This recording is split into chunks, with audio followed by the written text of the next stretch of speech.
Welcome back to the Fantasy Hockey Podcast, your weekend preview. And I heard a little rumor around the alleyways here in Los Angeles that you were the person who got called a peasant by Brad Marchand. Very fittingly, in my opinion. Such a Brad Marchand response.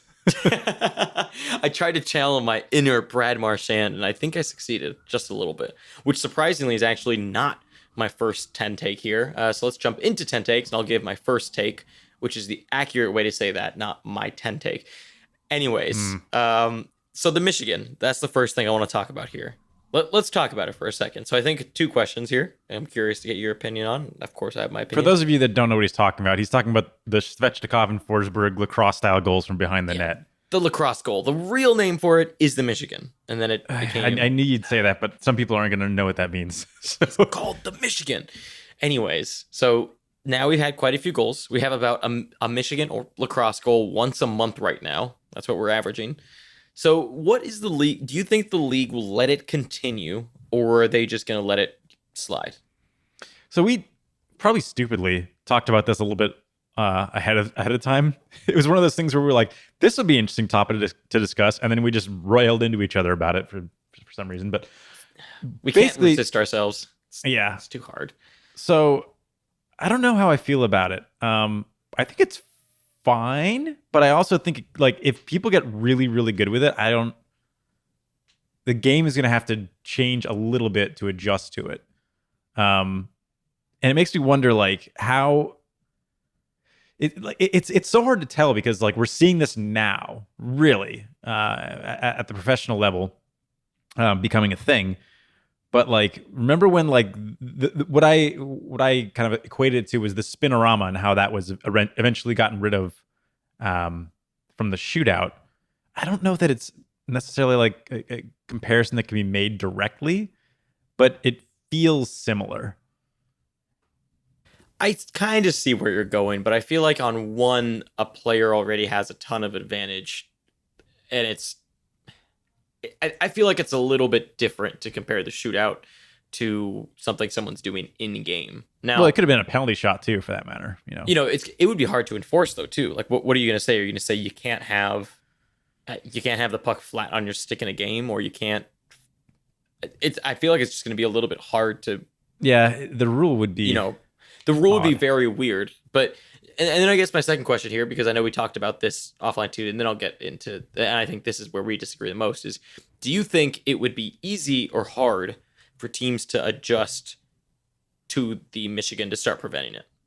So the thing is, like, even if it is something you can adjust to, it's still going to take away from your typical defense strategy. Like it's something that didn't used to need to be covered really. And now that it does, even if it's a minor change, it's a change. And that, I mean, if you were playing a perfect defensive system before, hypothetically, it'll make it worse just to have to deal with this new possibility.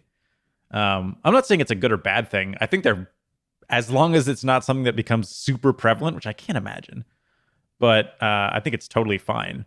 But I don't know. I could see this weird alternate reality where we start seeing them attempted like every game, and then it might get a little ridiculous.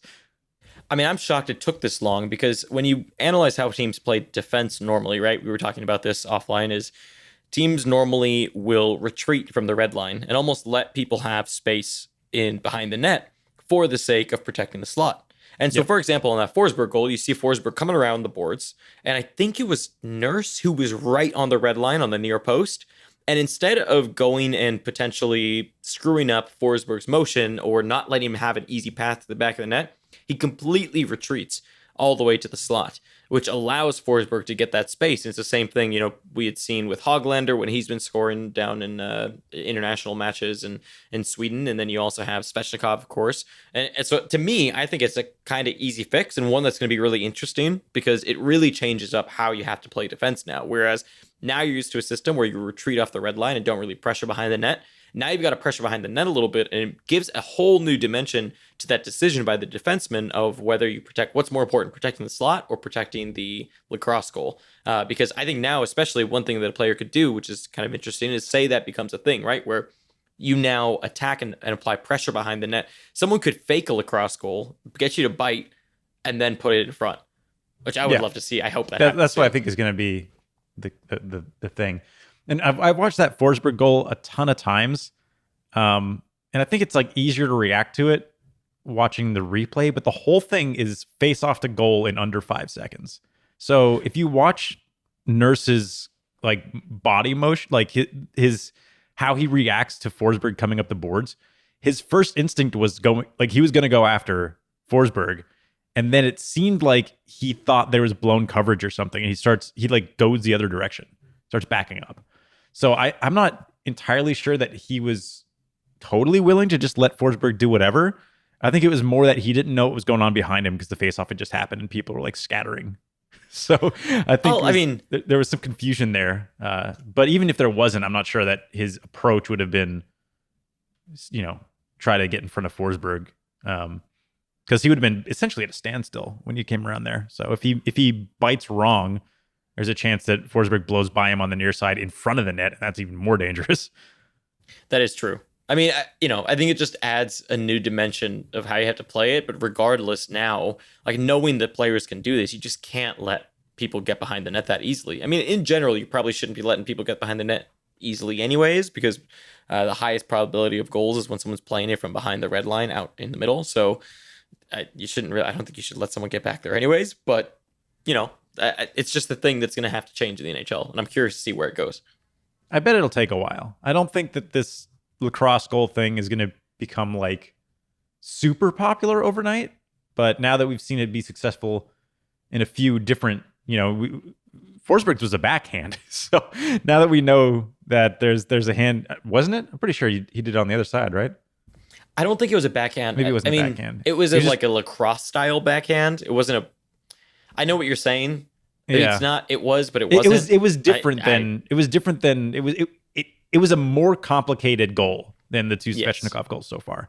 There's a lot more going on to make that go in the net. Yeah.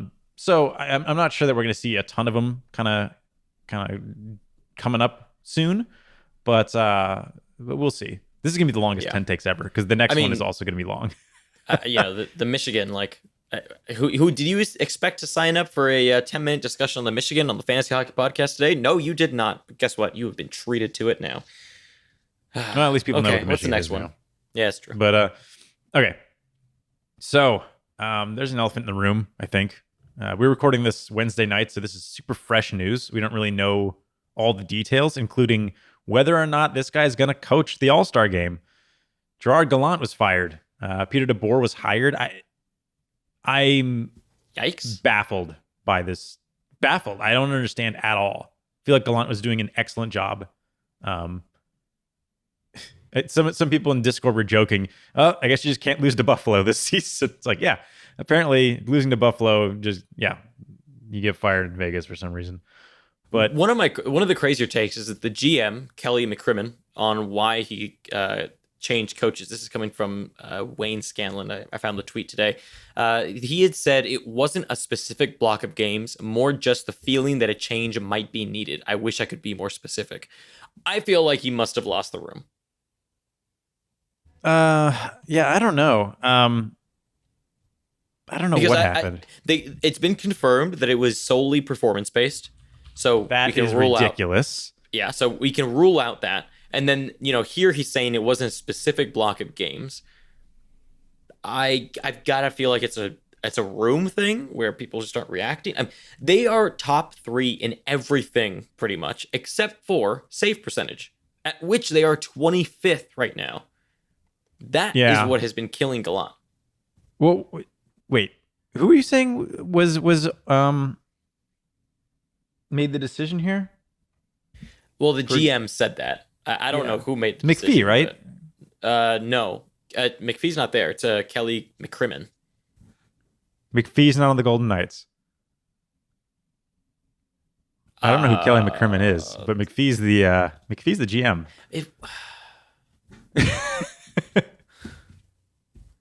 It says president of hockey operations. Yeah, Kelly. Maybe they just mistyped. Who is Kelly McCrimmon? Who the hell is Kelly McCrimmon? God, this is going to turn into Maybe McCrimmon is the GM. I don't know. This is he is the GM. He is. There you go. You see? God, we were about to turn into a murder podcast here. But Murder Investigative podcast. because McPhee was hired to be the GM. What happened? You, sir, are behind the times here. When did they change him to be the president of hockey operations? I don't know. I guess I didn't notice. It was such a minor move. Since September 1st. Okay, so it happened this season. I guess I just wasn't aware of that. Okay, McCrimmon. Weird. Anyway, I saw a tweet referencing some discussions between, well, not discussions, but like hostilities, I guess, silent hostilities between McPhee and Gallant in the inaugural season when they went on a bad stretch right before they went on their 10-1 streak. It's kind of weird. Feels kind of similar. I guess I'm just very reactive in Vegas, but not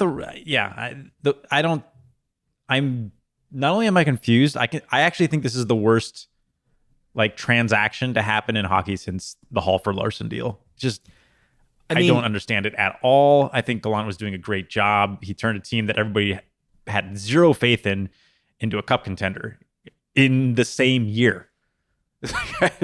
I don't know. And they're gonna make the playoffs again. Like what? How did Gallant? Gallant always gets fired in the weirdest ways. Remember in Florida, he was just kind of left on. There's a picture of him on the curb with his stuff. Yeah. Is that not how you fire people? I guess that's how you fire people. Poor Gallant, man. It's a terrible. I mean, I wouldn't say it's a terrible decision because again, I feel like stuff happened behind closed doors with the team, or maybe the team wasn't responding anymore. Like I don't think anything negative like Babcock type of stuff. I just mean like. Yeah, maybe he just lost the room in terms of motivation. Like what he was saying just wasn't working anymore. I feel like it's got to be something like that, and if it is, then I have a little bit more sympathy for it. But just from a straight hockey standpoint, it's a ridiculously weird move. I wonder who's going to pick him up. I mean, I'm not picking him up. He's staying on the wire for me. That was a terrible. He's staying in Vegas with Evander Kane's debt. There you go. He's gonna pay off his debt. Okay, moving on to my take here. The third one of the night or morning, well, night for us, whenever you listen to this, because you're in the future, will be some other time. My third take is about Korpisalo and Merzlikins. I am seeing so much talk about Merzlikins stealing the net. And it's hope at this point, honestly. Like people, quite frankly, are hoping that he keeps the net in terms of just, oh my God, I picked him up. He saved my season. I hope he keeps doing what he's doing. And yet, the thing is, there's two important points here in why I don't think that's going to happen with Merzlikins. At least he's going to get the opportunity, but it's not going to be such a surefire thing where Korpisalo comes back and he's just guaranteed starts. And one reason for that is that we know that Torts is a big consistency guy, and he's also about being loyal. And when it comes to a guy like Korpisalo, people I feel like have kind of forgotten just how good he was right before he got injured. He was playing unbelievable hockey. Like this whole Merzlikins craziness, that was him as well. Like he hadn't lost in 10 straight regulation games or something like that. He was insane. And so I think that as soon as he comes back, he's going to have that first dib at the net again. I don't think we're going to see Merzlikins and Korpisalo get into an immediate split because, again, remember that the reason that Korpisalo and Merzlikins are doing so well, partially, is because of the system. And so I don't really have any doubt that Korpisalo is going to be able to come back. Most of why they're doing so well, actually. Exactly. Yeah, it's most of why they're doing so well. So I have no doubt that Korpisalo is going to be able to come in and play fantastic again right after injury because the system around him allows him to succeed and overachieve. And so, yeah, I would not be planning at the moment as if Merzlikins is going to take over the net. I would give it maybe a 20% chance at the moment. I could see a split, but I'm not sure I see much more than that. But it depends. I don't know if they want to even play him that way. The thing is, though, at the same time, when you have a system like what they have right now, it's kind of like Dallas. You would prefer to have a starter. You'd prefer to have consistency, even if that majority starter is 60% or just 70%. You still prefer consistency all the time because it allows you to get more and more used to playing with the goaltender. People can figure things out. It helps you a lot when you get to the playoff time. And so I think when it comes to Columbus, like they'd rather have one starter. And we know that Tortorella likes having one starter. So I just don't see a split. I think is like you're saying, best case scenario, but I'm not expecting anything more than that. I bet that mentality of a true starter is going to change more and more. I think splits are the future, but we'll see when that happens. Perhaps it depends. I think, and I think it also is this new kind of goalie era, right? Like if you look at the teams that are doing splits, like neither one is really, I mean, big Dallas load is worthy. split-ish. I mean, Dallas has the goaltender. They're doing the but best. Yeah, but they also have a goaltender who can't handle the big starts, right? Like we don't have right now many people in the game like Price or Hank or just these people who even Crawford used to be like that, where they can handle these ridiculous amount of starts. Freddie is the only other one too that can do it. And I mean, look at Murray. Gibson. He can't. But they just Murray is can't, it and worth Gibson, it? yeah. I don't know. Why is it? Yeah, Maybe it's that's just a not big. worth it. I mean, what would you prefer, right? A goaltender, I guess, who maintains their peak a little longer because you don't play him as much, or kind of a running back situation like in the NFL where you just run them into the ground for a few years and then hope for the best. I think you prefer two good goalies, and then you could play them forever and not have either one get tired because they're splitting. Yeah. Okay, let's move on. My second take, good lord, it's only the fourth take, is Rasmus Sandin is already 20% owned. I get that he had a pretty good game, but him being added was a reaction to Riley going out, obviously. It tells me a couple of things. My cousin, who writes a lot of the tools actually for the show, messaged me to tell me that Sandin got called up and he's being added a lot, and I was like, how much? And then I looked, 20% already. I was like, okay. There are a lot of Leaf fans that play fantasy hockey. There just has to be. This is more than just wanting to have players on good teams. This is I can't imagine another team that this would happen on and people would go completely insane about. He's not getting power play 1. It's just not going to happen. So he's a power play 2 guy who's probably going to get okay minutes, like very not great minutes for a defenseman. And I it's cool that he got 2 assists in his first game. I don't see that type of stuff keeping up. I think he's like a 25 to 30 point guy right now, unless he gets a big increase in everything. Yeah, look, here's the thing about Rasmus Sandin. 20% is way too high, and especially when you take into account a few things. One, you need to separate real life from fantasy. Remember, we've talked about this multiple times, right? And in real life, Sandin is very good. He has an incredible prospect, very excited for him. But when you come back to the fantasy world, you say, okay, well, cool, he got 2 assists. But for one, it was a blowout game. It was 7-4. And using blowout games as judgment of whether a player is going to get more production or not is a fool's errand. It's not smart to use blowout games as huge indicators in terms of deployment or future use. Normally, it's going to lead you astray. And there's a lot of smoke and mirrors. But even with that, he only played 16 minutes. Since when have we all rushed to the wire to pick up a 16-minute guy? It just doesn't happen. And then, I keep seeing all these things of, he's not going to get replaced from Muzzin on the power play. Like, yeah, okay, but that's the second power play that doesn't get as much time. Sandin should be getting more pro-level hockey time. I completely agree. But 16 minutes is way, way too low. I mean, I thought third liners. I was totally wrong. Wow. No. Yeah. Cemented third liners, cemented third pairing guys get like 20 minutes, and that's good. 19, 20 minutes. 16 minutes is like, we don't entirely trust you yet. We're going to put you in really offensive opportunities and kind of shelter you, which, who knows, maybe could be good for him. But again, it's a blowout game. He got in on goals during a game where the Leafs had no problem scoring. I want to see him do this in 2-0 games, 2-1 games, in tight games. That's when I'll start to trust it. And that's the case with nearly every defenseman. Last year when we got hyped about Quinn Hughes, the reason was because he didn't necessarily play big minutes. If you remember, he played pretty low minutes, but he was top power play already. He was being put in good situations. He was getting points in difficult games, and he showed it over a period of time. And that's the same case with Sandin. I mean, 20% is just absurd. Yep. Okay, my next take here is that Roto World is trash. That's pretty much it.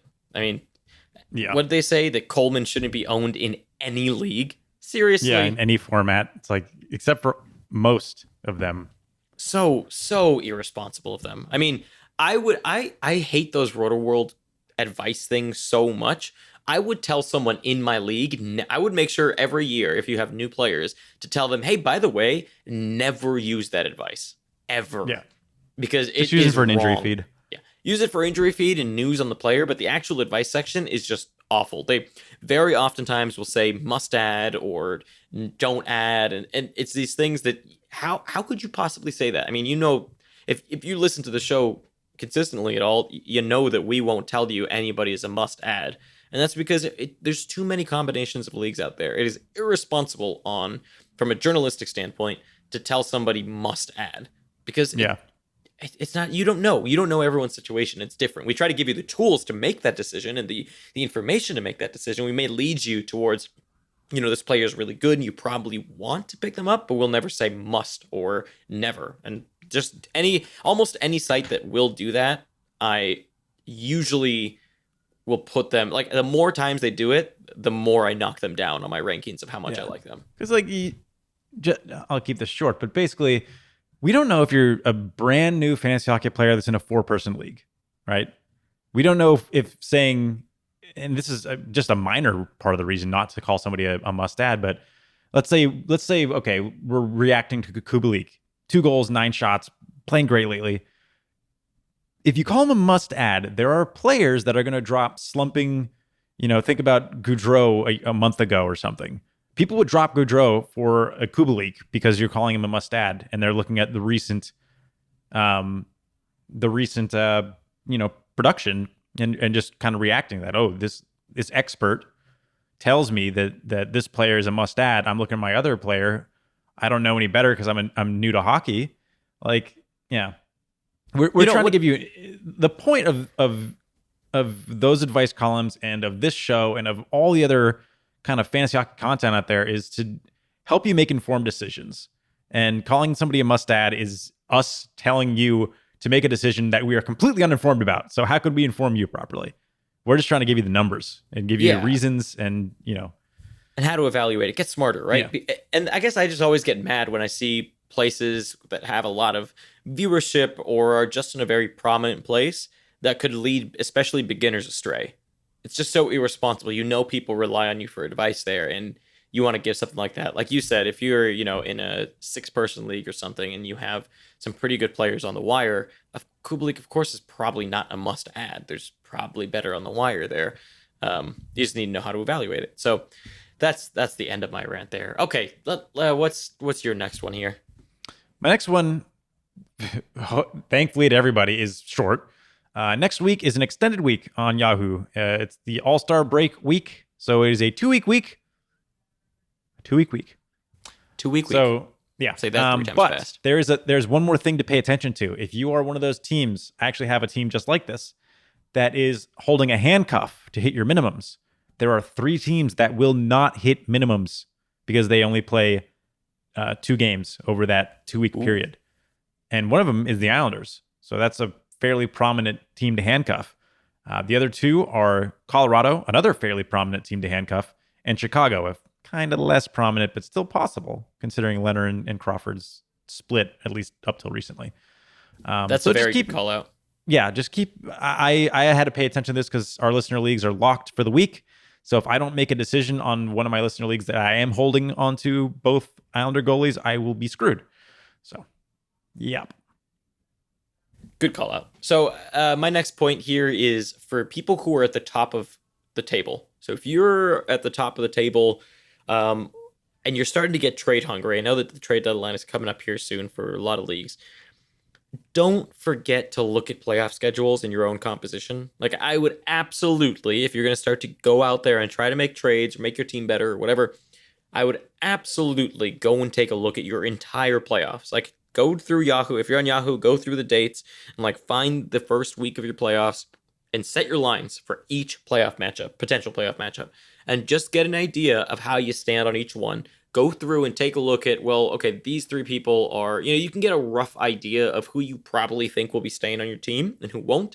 And that way you're not getting yourself into trouble, because very oftentimes, middle of the pack to bottom of the table people are different because you just need to make it in first. But if you're at the top of the table, right now is when you got to be really careful about your composition and your playoff schedule, because you might be making a trade that feels like a win right now, but then you look at the playoff schedule and you have screwed yourself. So just something to note. Yeah, and a little bit on that same vein, be a little careful. You don't need to get too risky when you're already at the top of the table either. You don't need to be making like landmark trades, especially if that means moving major pieces on your side, which I assume it would, for major pieces coming back. You got to make sure that the composition that got you where you are stays that way, especially in cats leagues. You don't want to, give up a bunch of pims for points that you maybe didn't need type thing. I've actually had this happen a couple of times in playoffs that I should have won that I wound up losing, where I would target. This actually happened with Alexander Burrows a long time ago, where he once upon a time was very good in fantasy, and he spent quite a long time injured, and I dropped what could have won me the league, a player to pick up Burrows coming off of an injury in the playoffs, and it didn't go well. So it's just keep in mind that you don't necessarily need to make a change for the sake of making a change. If you think you can increase your odds of winning, especially if it comes from a way of getting additional starts, like you're mentioning, targeting your schedule, that's a good reason to do it. But if you're just making a trade to make a trade, or making a trade because you think you can improve points when maybe you don't need to, just make sure you know what you're doing. Essentially, take a good look at your team before you make any trades. Yeah, like horizontal trades, just even very, very even trades don't really make sense for top teams. Well, if I'm a top team, I'm not doing a straight horizontal trade, and that might sound difficult to work with, but the reasoning is why do I need to take on that risk? I don't need that risk, and so just be careful. I think we're going to do a whole episode, maybe over All-Star break, on how to prepare for the playoffs. Because I know some people have been asking about how to do that and how we specifically prepare for playoffs. So I think we should take a look at doing an episode all about that. Yep. Oh man, we're almost 30 minutes into the 10 takes. Okay. Good Lord. My next one is I honestly don't know how the Sharks got so bad so fast. We were looking at this a little bit on Hockey Viz, taking a look at and Charting Hockey, taking a look at the Sharks 2018-19 numbers versus their 2019-20 numbers. If you were hiding the team label, I would never guess that's the same team year to year. That or everybody left, which is the opposite of what happened on San Jose. Team largely stayed the same with the removal of Pavelski, sure, but for the most part, why? I don't have any answers. This is just a thing that I saw and I don't understand still. Yeah, they suck. Apparently. I don't know. I think part of it is maybe age. I think they also benefited a little bit from luck last year, from a shooting percentage standpoint. They were dominating shot possession. Yeah, they were playing with the Hurricanes, and the Hurricanes are doing exact Hurricane stuff. Yeah, I guess you can point to age, but it's hard to age regress an entire team like that. There was the idea of keeping Burns from shooting as much, which I don't know. Could it really be one player? I don't know. It just feels weird. I don't know why this is happening to them, but I don't see an end either. And then, of course, goaltending has never been their strong suit. So couple that together and you wind up with a bad team. Who knew? It's crazy. I mean, I definitely didn't expect this at all. I didn't expect this one bit from last year. I mean, I expected them to be worse this year because Pavelski carried them a lot last year with his highest shooting percentage in big moments, but I didn't expect it to be this bad. Did not expect it to be as bad. It's terrible. My last point here on 10 takes as we near the 30-minute mark. Lovely. Actually, yeah, we're nearing the 30-minute mark now. Yep. Yeah, we are. Adam Boqvist is now top power play, and nobody's talking about it because it really doesn't matter. He's been top power play for a while. It's been a couple has weeks. He? Yep. See, no one's even talked about it. No one knows. No one cares. And that's I could have sworn I mentioned him on at least one Friday or something. Maybe you did. Maybe it was when I was. It's when I was driving. Oh yeah, probably when you were gone. Yeah, when I was gone, I didn't pay attention to that. I can only take so much of Brandon's voice, while I'm driving. Yeah, I got enough of it constantly other times. So yeah, I don't know. It doesn't really matter to me. I think I've seen a few questions around about Boqvist, and it just seems that this year the defensemen aren't getting in on anything on the power play when it comes to the Blackhawks. So I, for now, stay away. Even though he did, he's been getting solid minutes, but just not really doing much with those minutes. So I'd keep an eye on him. I'd pay attention, especially come playoff time. But for now, there's really nothing there. Yep. Okay. My last bit and the last take of 10 takes is the Penguins are 15-3-1 over their last 19. And I don't know. It almost seems like really unfortunate, but kind of a blessing in disguise, all these injuries that they took on, because we're seeing so many different players kind of break out a little bit. We saw Rust was the obvious one, right? Jared McCann. Now we got Dominic Cahoon and, of course, Tristan Jerry. Like, their entire team came out of the woodwork to take over at times of injury, or in Murray's case, just kind of bad play. But it's really been insane. And now that, you know, you're not going to get Gensel back, but a lot of the team is healthy again. We got Crosby back, Letang's back. You know, they are so dangerous, so dangerous. They're it reminds me of back in the day when it seemed like no team but the Pens would, on the East anyway, are going to be, you know, favorites for the Cup. Feels kind of like that playing them at least recently. Like how are you supposed to beat them? The hockey gods love Pittsburgh, I swear. Except for the injuries. Except for the injuries. But I mean, even when they have injuries, people step up. It's so crazy. I mean, I got to say, though, watching the Pens is pretty fun. And especially last night when Crosby came back, man, you forget how good Crosby is. Mm-hmm. It's like Messi. And I was telling you this the other day, but how, to me, Crosby is kind of like Messi in that they've just been so good for so long, you take for granted just how much better they are than everybody else. And then you watch them and like actually appreciate it. Like, damn, I'm going to miss this. I mean, I'm not going to miss it against the Rangers, but I'll miss it in general, I suppose. Okay, now let's move on to the weekend pickup suggestions and the weekend preview. Somehow, what has become the shortest part of this weekend preview, or this weekend episode now, which I think is fine. It's fun to talk a little bit of more general hockey stuff. Maybe it gives you a clue into what we're thinking about other things. So, teams with good matchups. The first one here is Winnipeg, who plays Tampa and Chicago. And the nice thing for Winnipeg there is that both Tampa and Chicago are tired. So they get two tired teams in a row, which is really good. And they're not tired for either one. That's fantastic for them. Columbus plays the Devils and the New York Rangers. At this point, you can't really ask for an easier schedule, to be honest. Florida plays Detroit only, but I mean, any team that plays Detroit is good.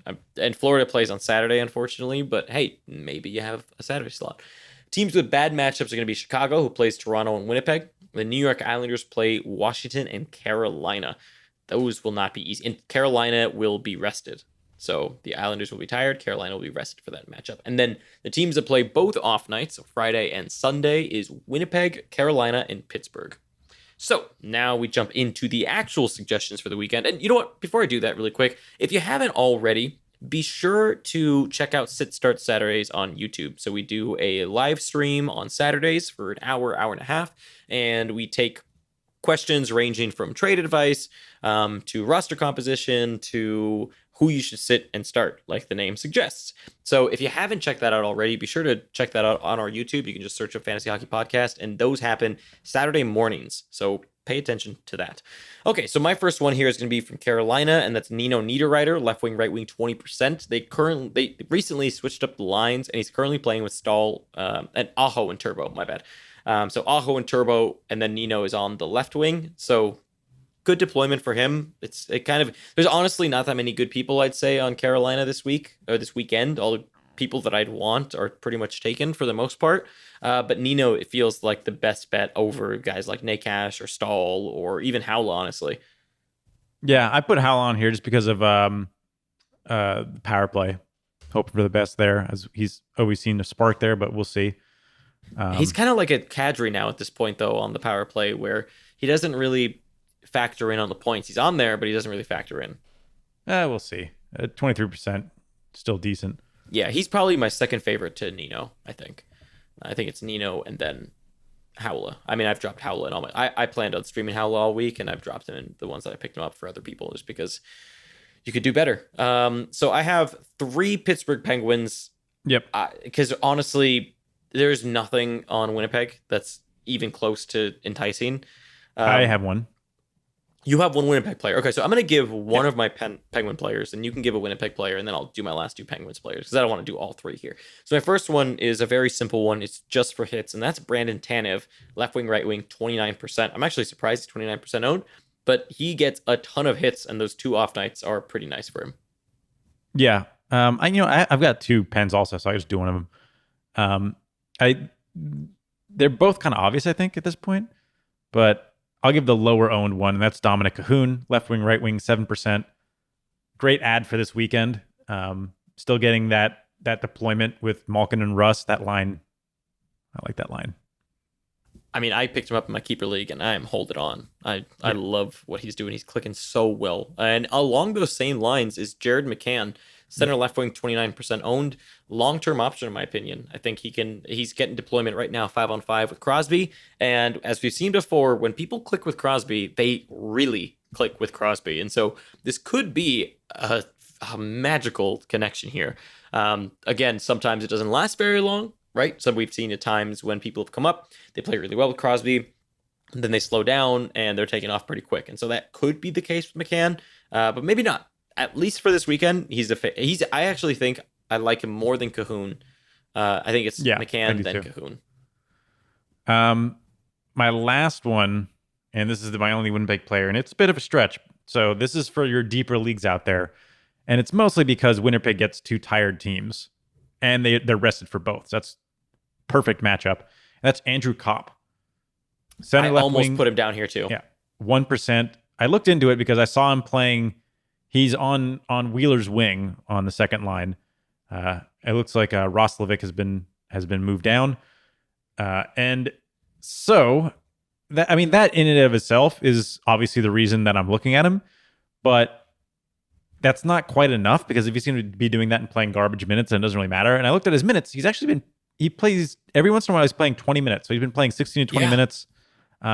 He doesn't get he gets power play 2 time, which is fine. So he'll have that connection with Ehlers potentially on a second line, second power play.